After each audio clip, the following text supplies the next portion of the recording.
buenas tardes, Costa Rica, buenas noches, Argentina.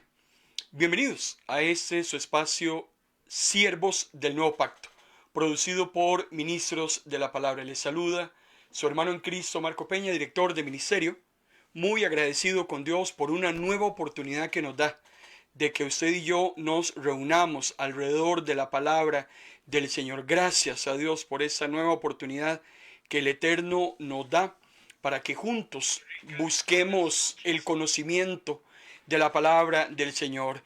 Hemos hemos llamado el año 2024 en busca de la sabiduría. Vamos a abocarnos en el año 2024, hermano y hermana, a buscar más de Dios, conocer más a Dios, inquirir más en la palabra. En ese momento que hay tanta mentira, que hay tanta falacia, en ese momento, hermano y hermana, que el mundo se desborda en tanta cosa tan extraña, en tanto engaño, es importante que los hijos e hijas de Dios nos aboquemos a buscar al Señor en espíritu y en verdad. En esta tarde, noche, vamos a estar ubicados en el tema que hemos venido los martes y jueves tratando y que hemos titulado 100 relatos con aguijón. Hemos venido analizando una serie de imágenes, ilustraciones, alegorías, analogías, situaciones que Jesús observaba en su contexto histórico y que las utiliza para traer una verdad del cielo, una palabra que es importante que los hombres de su contexto la conozcan, pero que todavía 2000 años después usted y yo, hermano y hermana, la necesitamos.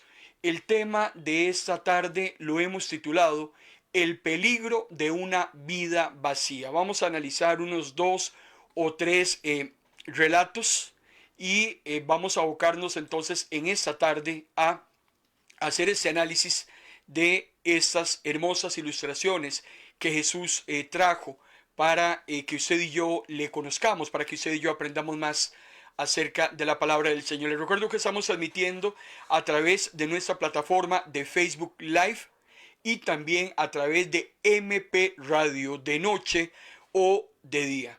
Hemos estado teniendo algunas inconsistencias con la señal de internet.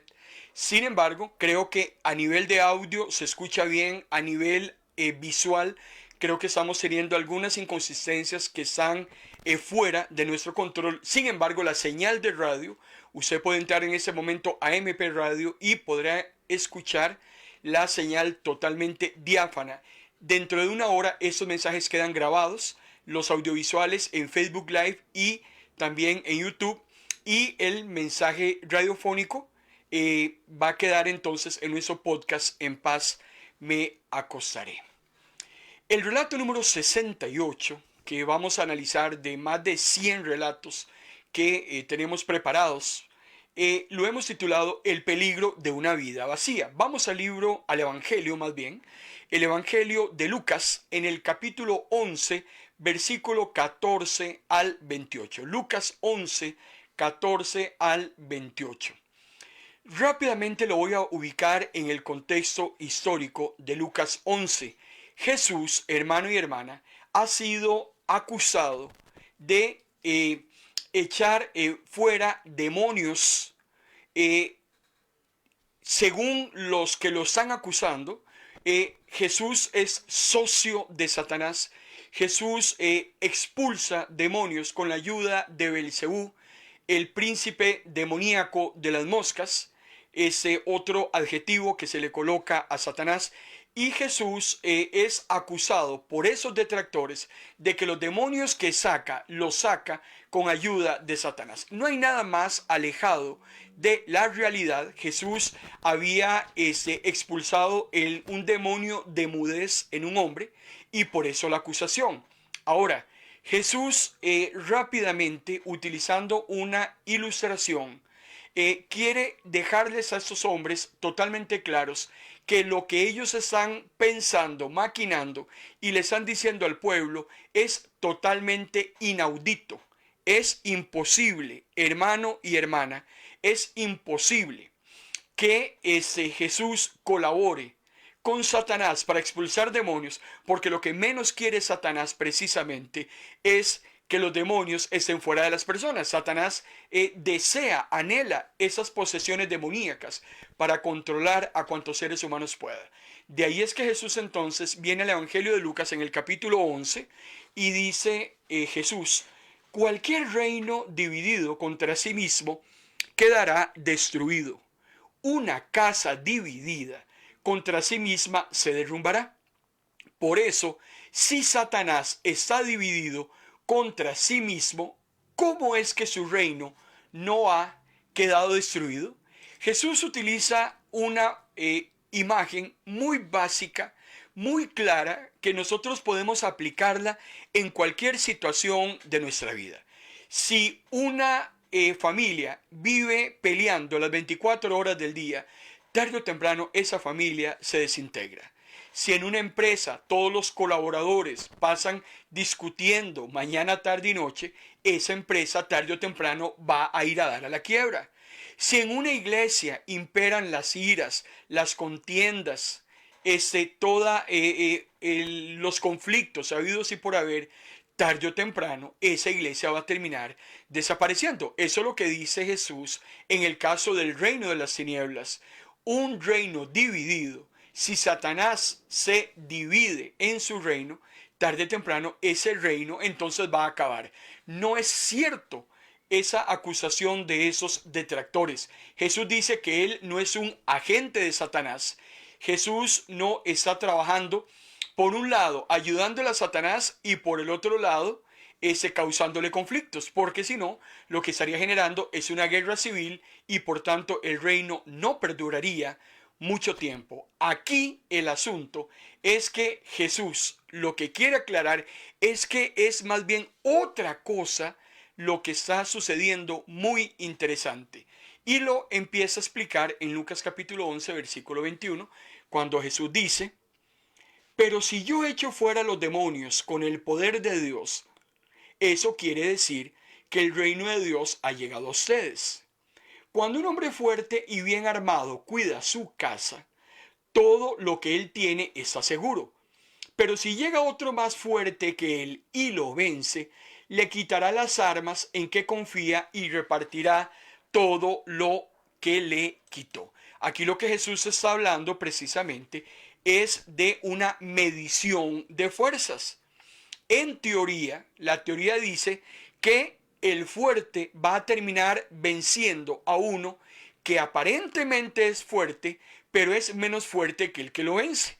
En una guerra, dos ejércitos van precisamente al conflicto bélico a determinar cuál de esos dos ejércitos es más poderoso que el otro, y el que termina venciendo va a demostrar su capacidad en fortaleza bélica. Lo que Jesús nos está diciendo aquí entonces es que Satanás es ese hombre fuerte que se encuentra atrincherado, que presume que basado en su fortaleza, él tiene cuidado todo aquello que resguarda. El problema es que esto es verdad si solo si no aparece otro más fuerte que pueda saquearlo. En el contexto histórico eso era lo que sucedía.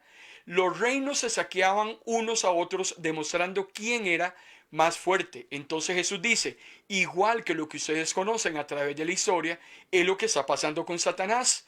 Viene un hombre más fuerte y Jesús está hablando de él, que lo que hace más bien es saquear al hombre fuerte que estaba seguro de tener toda la situación controlada y sus bienes guardados. Entonces dice Jesús, cuando viene uno más fuerte, lo que termina haciendo entonces es quitándole las armas, que era la que permitían que se defendiera, y peor aún, le termina arrebatando todo aquello que el primer hombre creía que estaba seguro. Jesús está tratando de explicarles a esos detractores que logren entender que ya la libertad que Satanás tenía hasta ese momento de hacer lo que le daba la gana estaba llegando a su fin.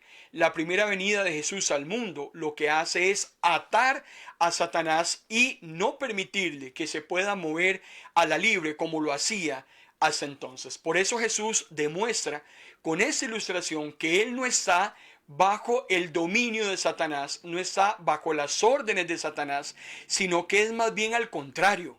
Jesús lo que demuestra es que es más fuerte que el mismo Satanás. Por eso es muy importante saber que Jesús no solamente derrota al diablo, sino que también lo termina desarmando. Si usted le quita las armas a alguien que se está defendiendo, definitivamente esa persona va a quedar expuesta a que suceda cualquier cosa porque no tiene cómo defenderse. Es ahí donde Jesús viene, ataca a Satanás, le quita las armas y, como si fuera poco, lo despoja de aquello que Satanás tenía. El mismo apóstol Pablo, en su carta a los Colosenses, en el capítulo 2, versículo 15, el mismo apóstol Pablo ejemplifica, aclara a nivel de detalle lo que Jesús hace cuando entra en los territorios de Satanás, y lo que hace es, hermano y hermana, irlo llevando contra las cuerdas. Jesús se interna en aquel espacio que Satanás creía que estaba seguro, y lo que hace más bien es irlo arrinconando hasta dejarlo con muy poca capacidad de reacción. Vea lo que dice el apóstol Pablo en la carta a los Colosenses en el capítulo 2, versículo 15. Dice el apóstol Pablo: y así despojó a los seres espirituales que tienen poder y autoridad, y por medio de Cristo los humilló públicamente y los exhibió en su desfile triunfal. Eso es lo que Jesús hace en su primera venida. Despoja a los seres espirituales que hasta ese momento creían que tenían todo el poder y toda la autoridad sobre la humanidad, la cual se los había otorgado en el momento de la caída del hombre en el huerto del Edén. Ahora ese poder va a quedar muy limitado, ese poder va a quedar muy debilitado. Por eso Satanás trató durante 6.000 años, Satanás 4.000 años, Satanás trató durante esos 4 milenios de que Jesús nunca viniera al mundo, ni se cumpliera la profecía del protoevangelio de Génesis capítulo 3, versículo 15. En el momento en que el hombre cae, Dios le promete a Satanás que en un momento dado vendrá la simiente de la mujer a aplastarle la cabeza. Jesús viene y se da el cumplimiento. Satanás procura por todos los medios de que eso no suceda. Sin embargo, eso era inevitable. El mismo apóstol Pablo da fe de que efectivamente así ha sucedido, y dice que Cristo humilla públicamente a esas huestes celestiales y los exhibe en un desfile triunfal.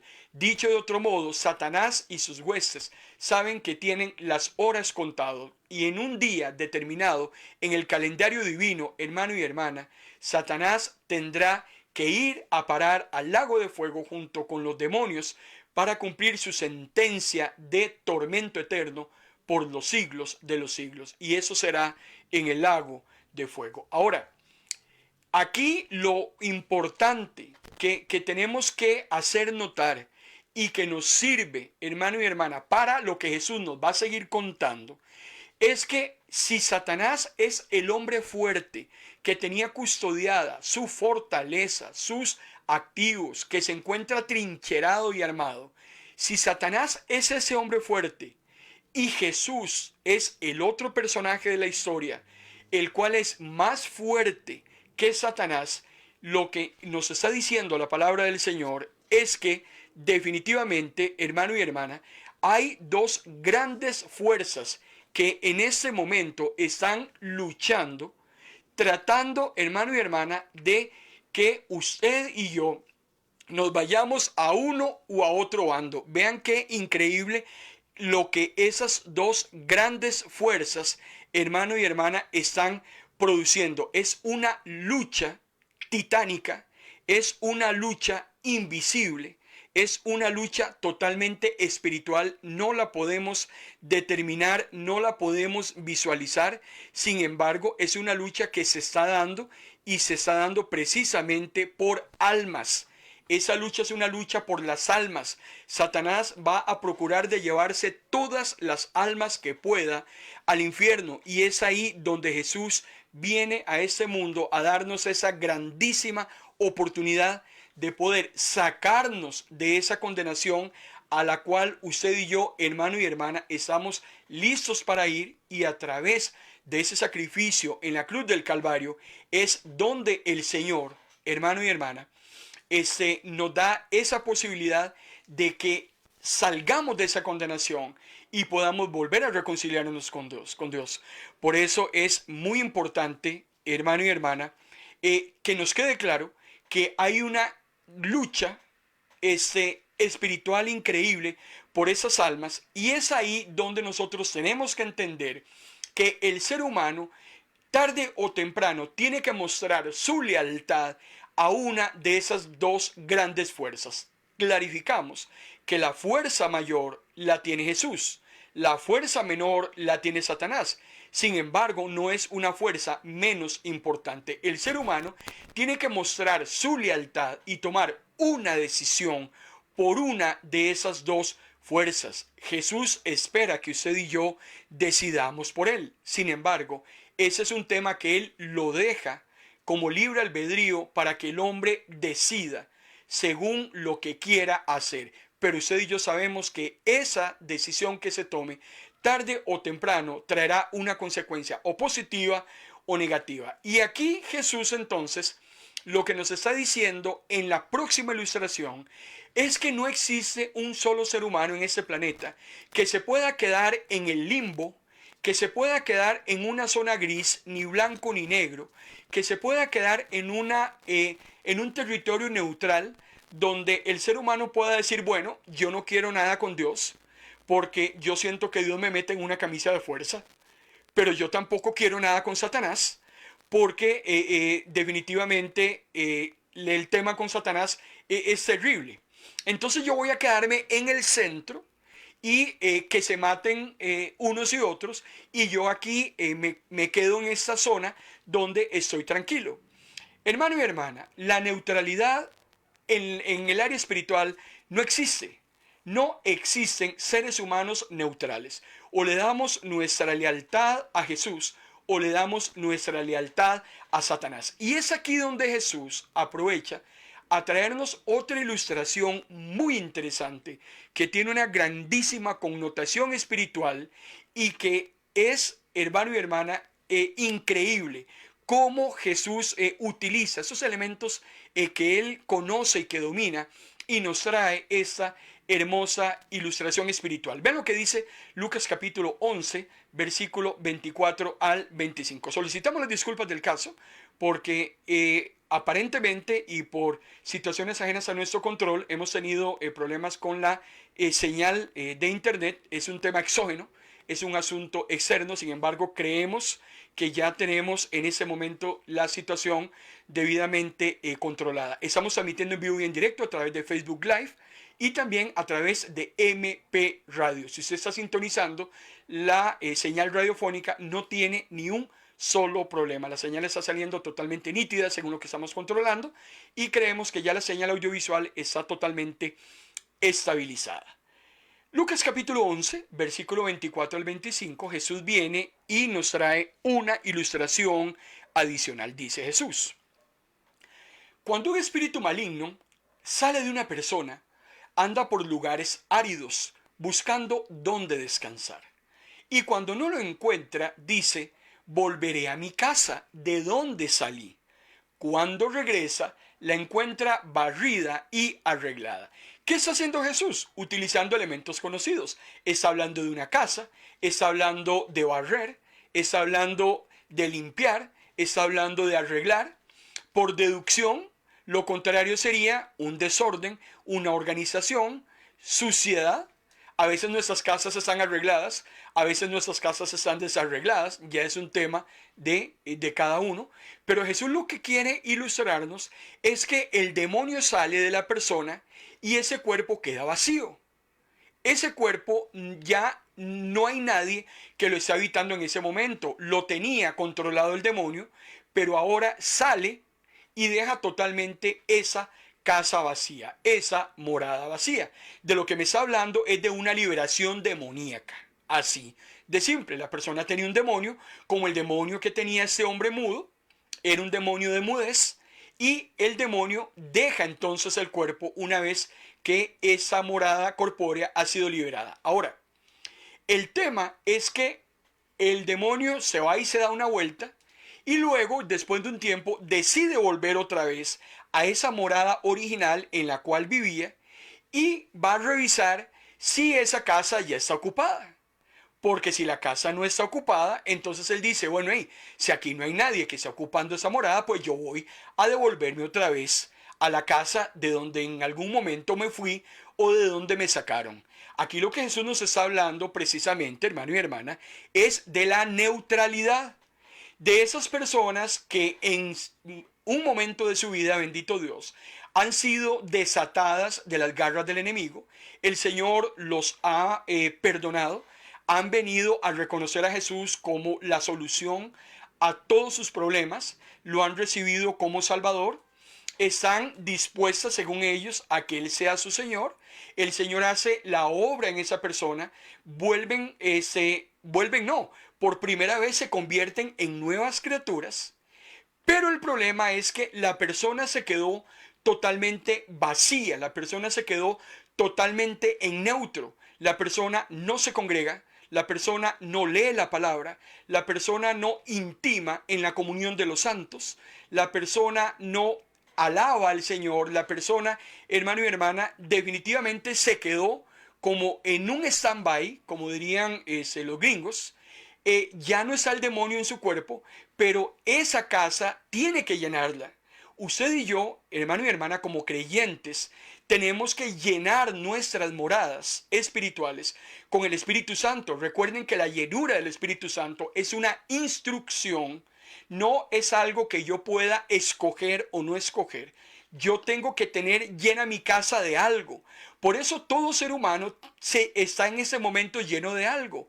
Hay muchas personas en ese momento, allá afuera, que están llenas de ocupaciones, que están llenas de diversiones, que están llenas de un montón de cosas que el mundo ofrece. Eso es lo que a ellos en ese momento les place, los satisface y los tiene llenos.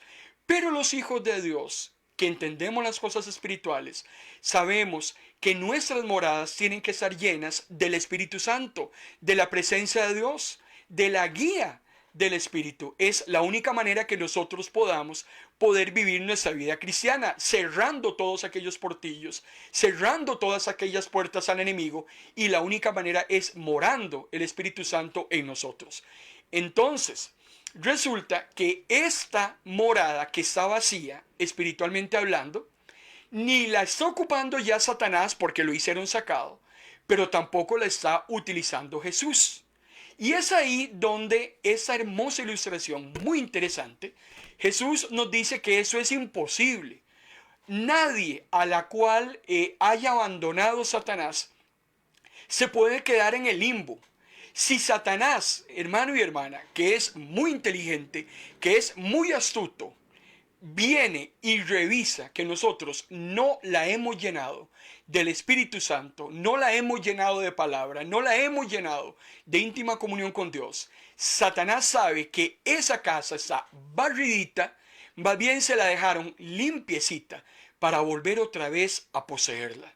Y este es un llamado que el Señor le hace a usted y me hace a mí en esta noche. ¿De qué estamos llenando nuestras mentes? ¿De qué estamos llenando nuestros ojos? ¿De qué estamos llenando nuestras manos? ¿De qué estamos llenando toda nuestra existencia? Es muy importante. O la llenamos de cosas positivas y que generan valor agregado en el mundo espiritual, o la estamos llenando de cosas perversas, de cosas banales, de cosas sin sentido, de cosas que lejos de acercarnos a Dios pueden estarnos terminando. Entonces dice Jesús que el demonio se va, y hermano y hermana, esto que estamos leyendo es muy serio, porque Satanás sale de la vida del inconverso, pero Satanás en algún momento va a pretender volver. Satanás nunca se va a dar por vencido, con usted ni conmigo. Satanás no va a descansar hasta llevárselo a usted, hermano y hermana, al lago de fuego. Satanás no se va a quedar quedito hasta llevárselo a usted a la perdición eterna. Pero no depende de Satanás. Depende de mí mismo que eso llegue a ocurrir. Dios no va a castigar a Satanás si yo voy a dar al infierno. Lo va a castigar por tentarme.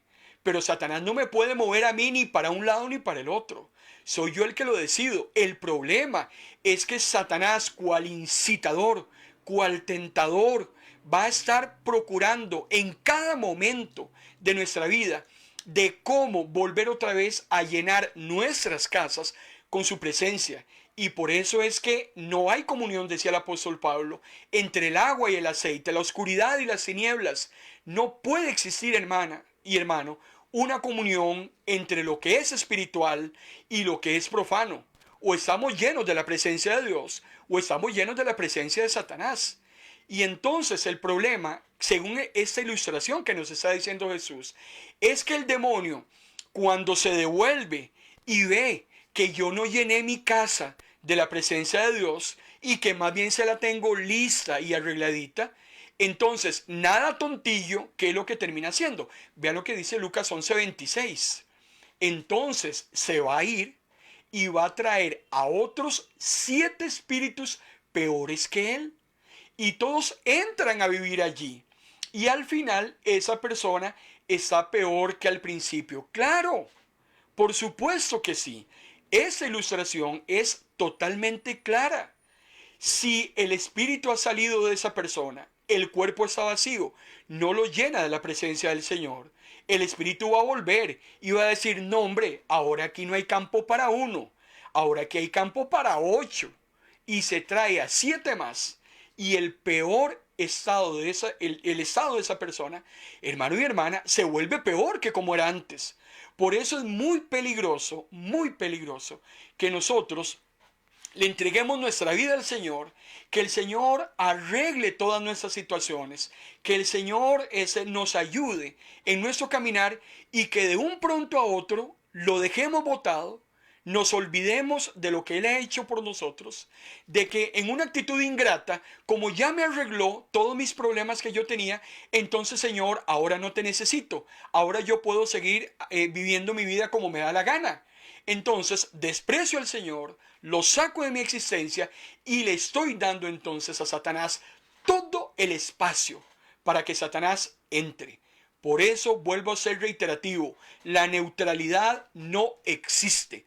En el mundo espiritual no existe. O se es hijo de Dios o se es hijo del diablo. Así de simple. Le guste o no le guste, suene bonito o suene feo. Al Espíritu Santo lo que menos le preocupa en este momento es que usted esté escuchando cosas bonitas o cosas feas. El Espíritu Santo no está preocupado en ese momento si a usted le gusta lo que está escuchando o no le gusta lo que usted está escuchando. El Espíritu Santo quiere dejarnos claro en esta noche, o somos o no somos.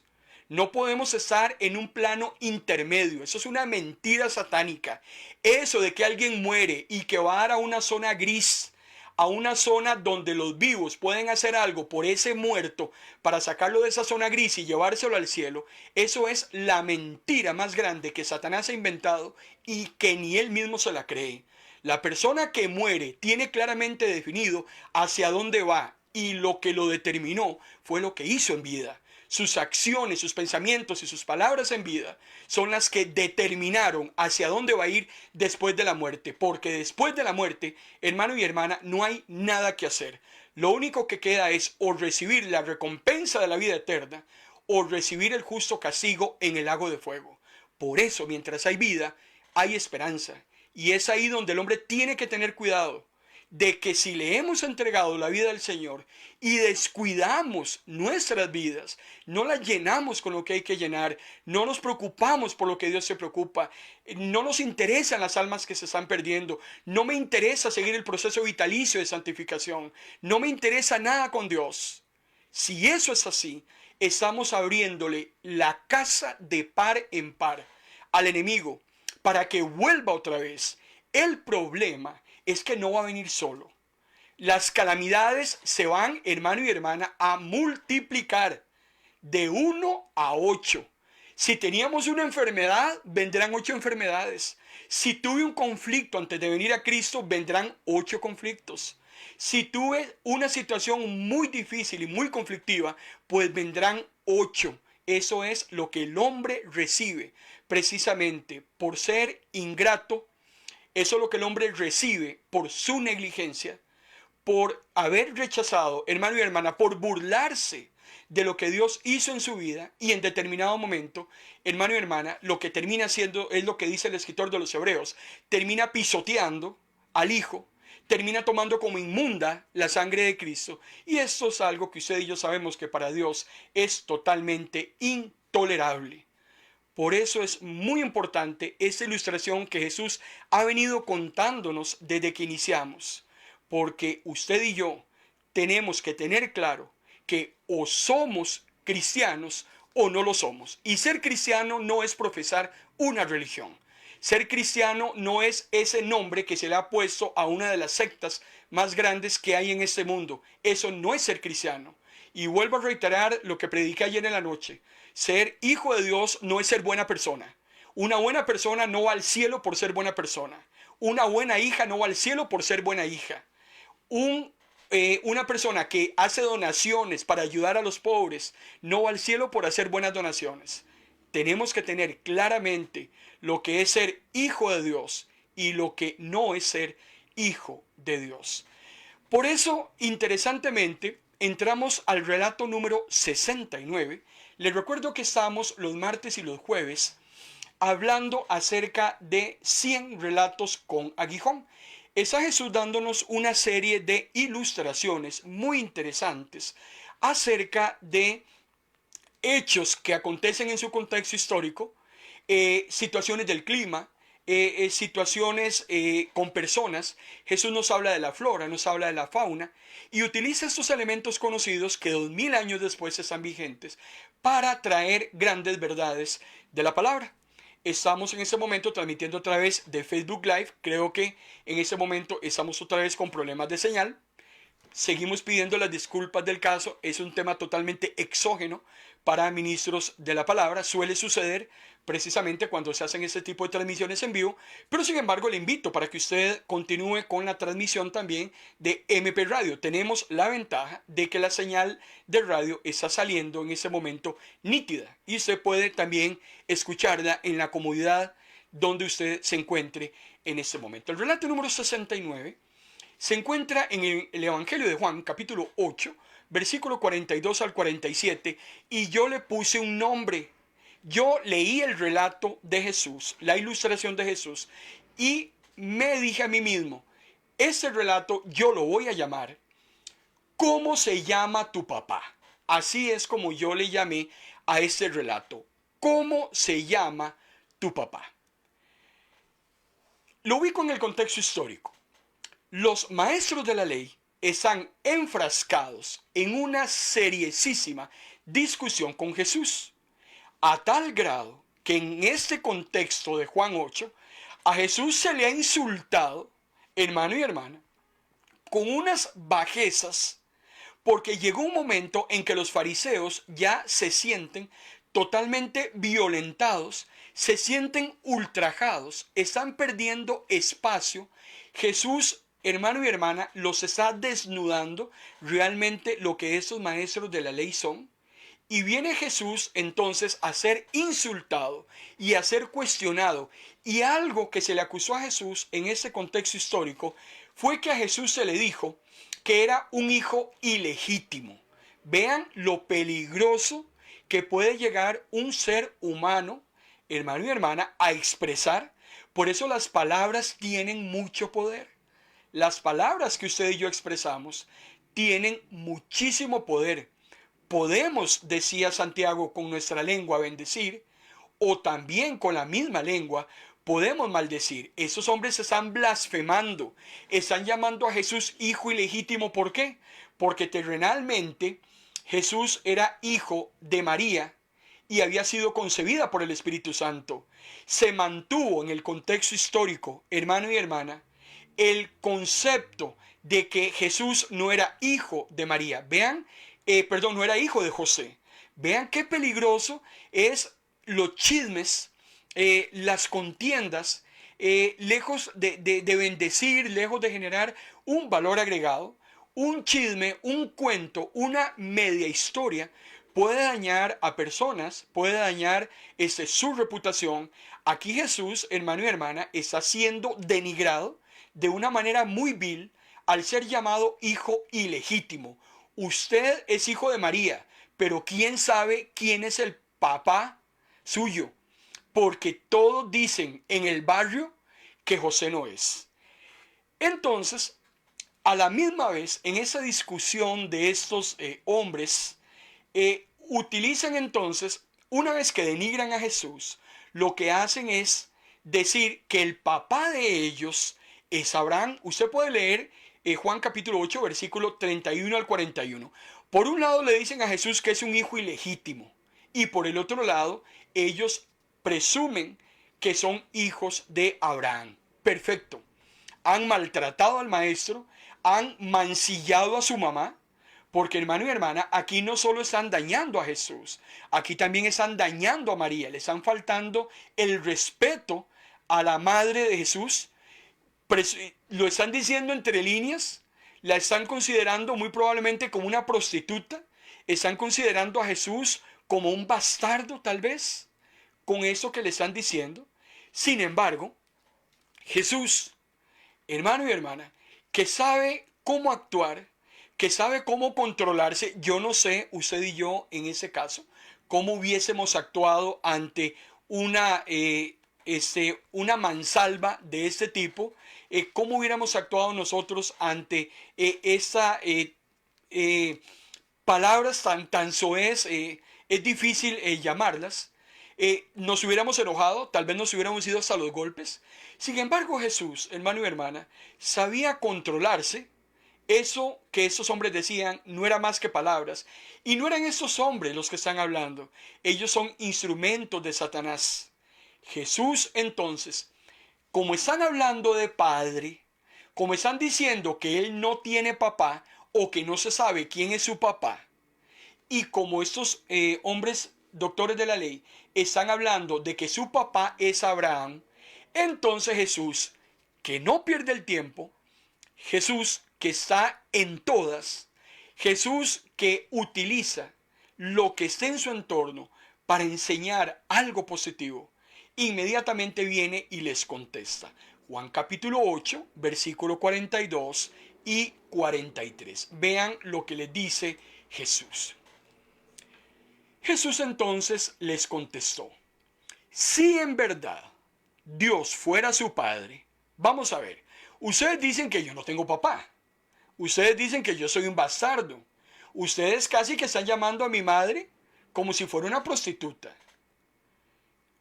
y ustedes dicen que su papá es Abraham. Bueno, si de verdad Dios fuera su padre, porque ellos alardeaban de ser hijos y pertenecer al linaje de Abraham, y le han dicho que son hijos de Dios. Entonces Jesús dice, bueno, si uno dice, y si es verdad que uno es hijo de Dios, que su padre es Dios, entonces dice Jesús, muy fácil, ustedes me amarían. ¿Por qué?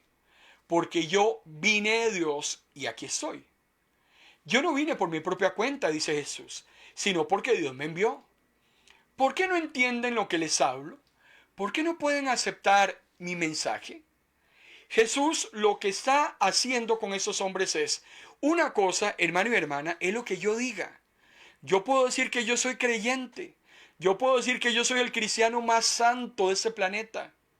Pero una cosa es lo que yo diga y otra cosa es lo que yo sea.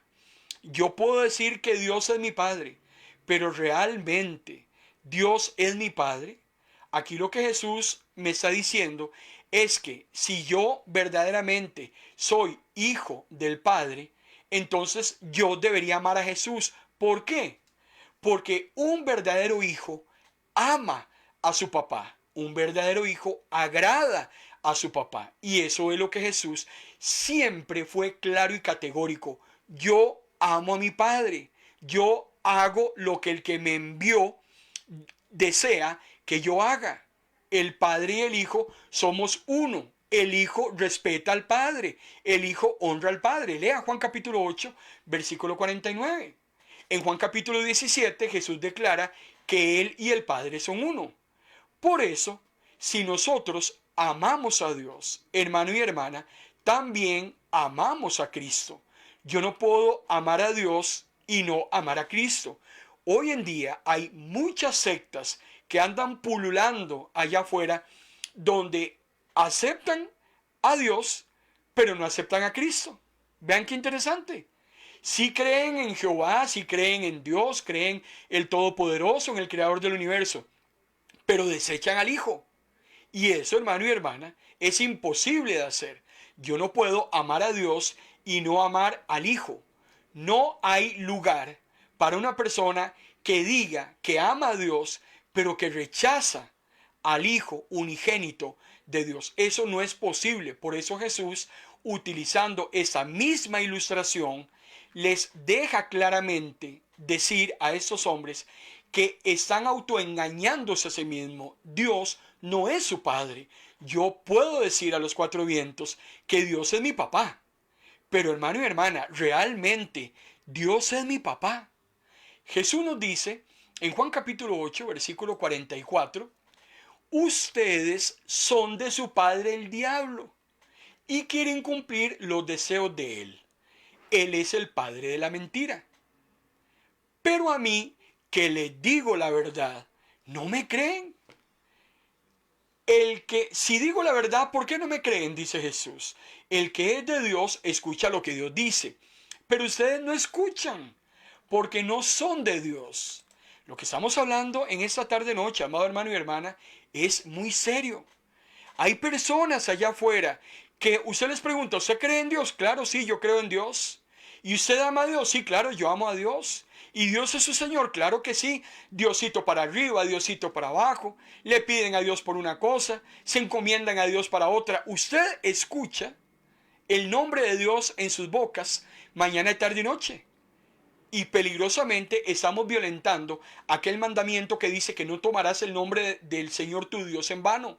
Hay muchas personas que utilizan el nombre del Señor de una manera, hermano y hermana, terrible. Dios es un Dios al cual nosotros no podemos nombrar e invocar cuando a nosotros nos dé la gana.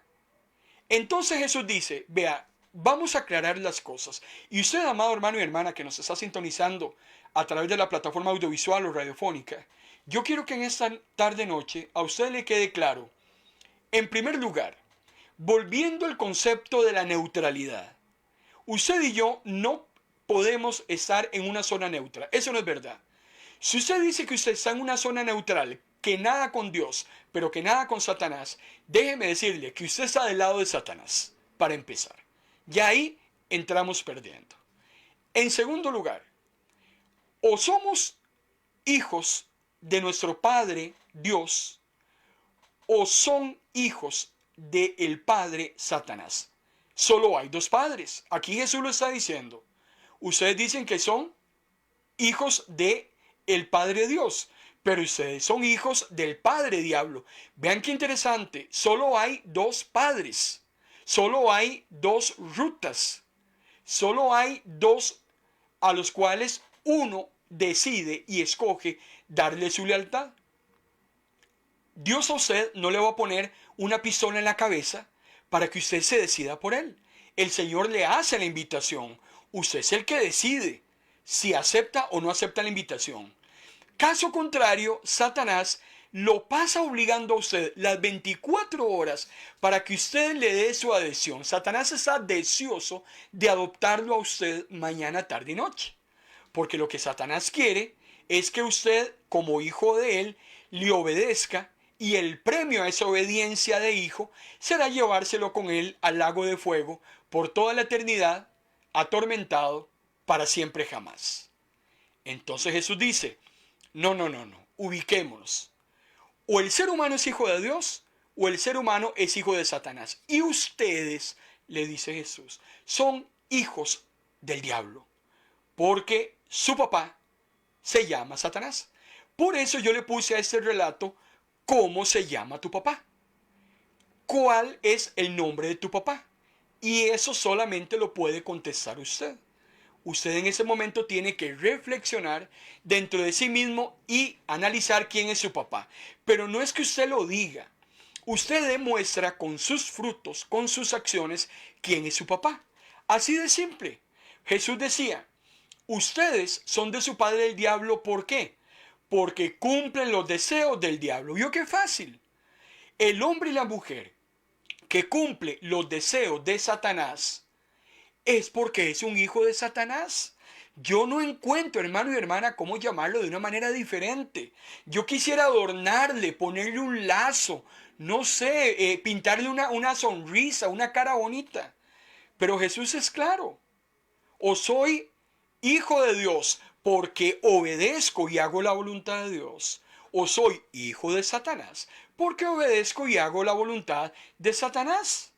Dice Jesús, yo a ustedes les estoy diciendo la verdad, ustedes no me quieren creer, entonces vea, les voy a dar otro tip.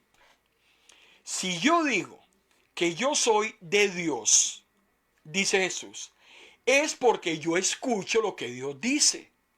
Si yo no escucho la voz de Dios, si yo escucho mi voz interna, si yo escucho la voz de mis deseos, si yo escucho la voz de la mejor amiga que lo que quiere es perderme junto con ella, si yo escucho la voz de las tinieblas, hermano y hermana, pues entonces soy hijo del diablo, no soy hijo de Dios. El que es hijo de Dios escucha la voz de Dios, atiende la voz de Dios, obedece la voz de Dios, cumple la voluntad de Dios. Es que yo no encuentro en la Biblia, yo quisiera que hubiese una tercera alternativa, quisiera que hubiese un atajo, como tantos apóstatas allá afuera, hermano y hermana, están inventando en ese momento, pero no la hay. O blanco o negro, o cabrito o oveja, o derecha o izquierda, o puerta ancha o puerta angosta. No hay otra posibilidad, cielo o lago de fuego.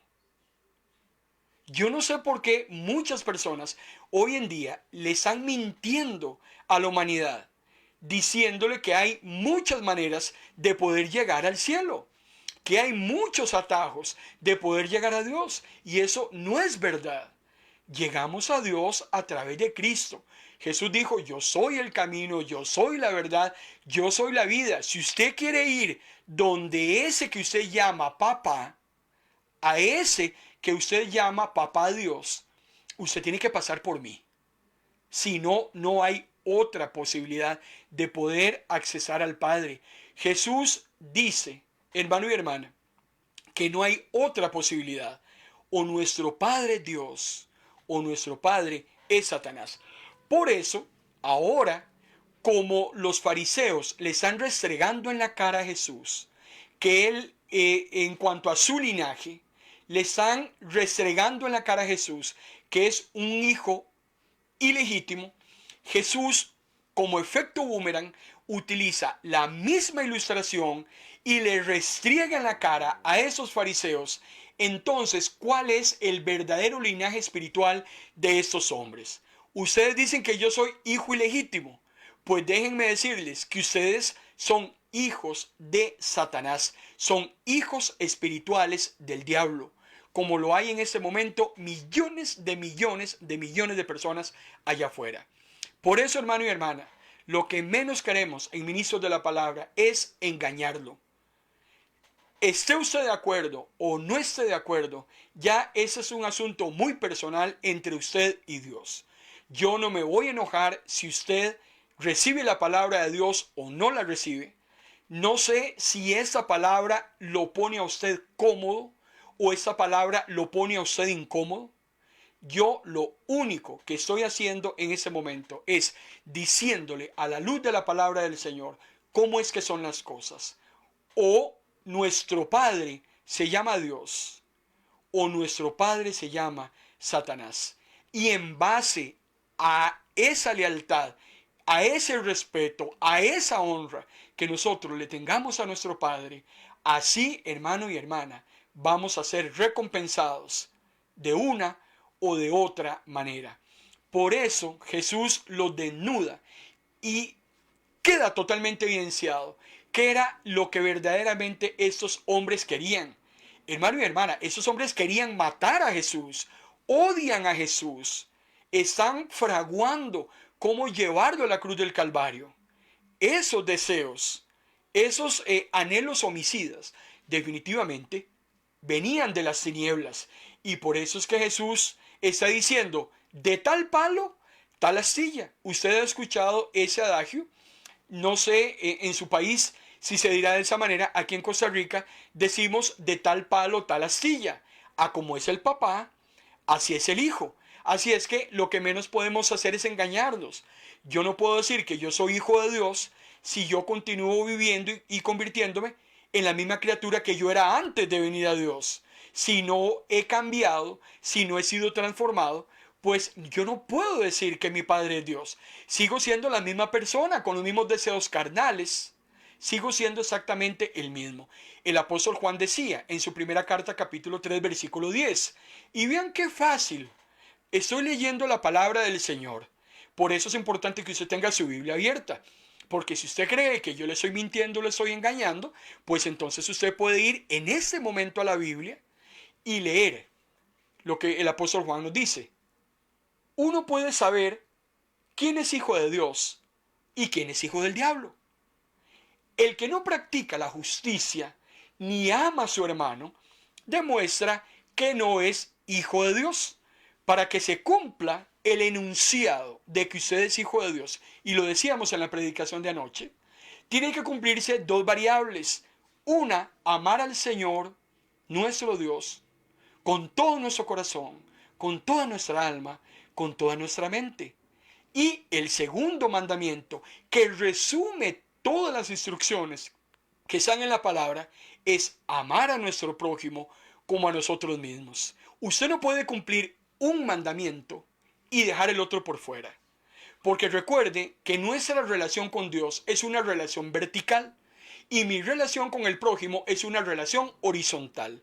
Y yo no puedo presumir que mi relación vertical esté muy bien si mi relación horizontal con mi prójimo no está funcionando. Las dos tienen que estar funcionando, hermano y hermana, de una manera correcta, de una manera simultánea. Ahora, así como hay hijos que avergüenzan a sus padres, así también hay padres que avergüenzan a sus hijos. Y eso lo encontramos todos los días.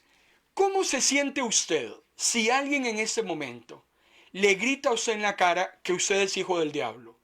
¿Le gustaría que se lo dijeran? Aquel que no haya recibido a Cristo como su único y suficiente Salvador y Señor en su corazón, hermano y hermana, no es hijo de Dios.